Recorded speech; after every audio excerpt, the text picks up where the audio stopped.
Витамин Д, зошто е вашиот најдобар сојузник во текот на зимата? Во текот на зимските месеци, нашето тело се соочува со сериозен предизвик, како да обезбеди доволно витамин Д кога сонцето е слабо, а деновите се кратки. Овој витамин е единствениот што телото може самото да го произведе, но само под влијание на директна сончева светлина.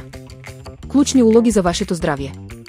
Недостатокот на витамин често поминува без видливи симптоми, но неговото присуство е пресудно за неколку витални функции. Здрави коски и заби, тој овозможува правилна апсорбција на калциум. Без него, коските стануваат кршливи, а ризикот од фрактури и болки во мускулите се зголемува. Имунолошка одбрана, делува како штит против респираторни инфекции, помагајќи му на телото побрзо да се избори со настинките и грипот. Енергија и расположение. Ниското ниво на овој витамин е директно поврзано со замор, пат на енергијата и појава на зимска меланхолија. Како да го надминете недостатокот? Бидејќи во зима не можеме да се потпреме на сонцето, мораме да побараме други извори. Исхрана. Најбогати извори се масните риби како лосос, скуша, сардина и туна. Тие треба да се консумираат 2 до 3 пати неделно. Суплементација. Бидејќи е тешко да се внесат потребните количини само преку храна, често е неопходно користење на додатоци во исхраната. Важен совет. Пред да започнете со земање додатоци, задолжително консултирајте се со лекар или фармацевт за да ја одредите точната доза за вашите потреби. Заклучок. Одржувањето на оптимално ниво на витамин Д е наједноставниот начин да му помогнете на вашето тело да остане силно и отпорно во најстудениот дел од годината. Не дозволувајте кратките денови да влијаат на вашето здравје.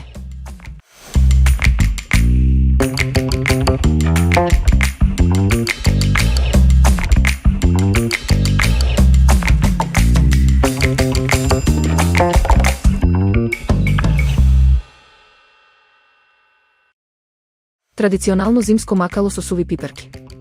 Ова е вистински вкус на традицијата, идеален за ладните денови. Макалото е богато, пикантно и совршено одговара со топло домашно лепче. Потребни состојки. Суви пиперки 10. Варени компири 3. Прас 1 страк, ситно сечкан. Доматно пире 150 грама.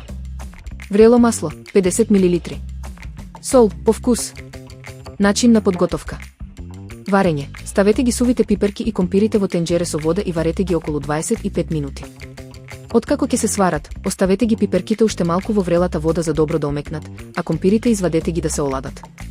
Подготовка на зеленчукот. Излупете ги компирите и измечете ги.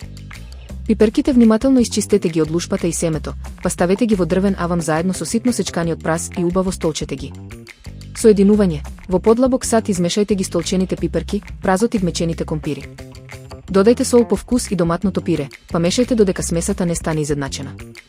Попарување. На самиот крај, загрејте го маслото додека не почнат да се појавуваат меурчиња и со него попарете го макалото. Ова ќе му даде посебен сјај и специфична арома. Мал совет. За уште поавтентичен вкус, можете да додадете и малку лук или сушена лута пиперка доколку сакате макалото да биде попикантно.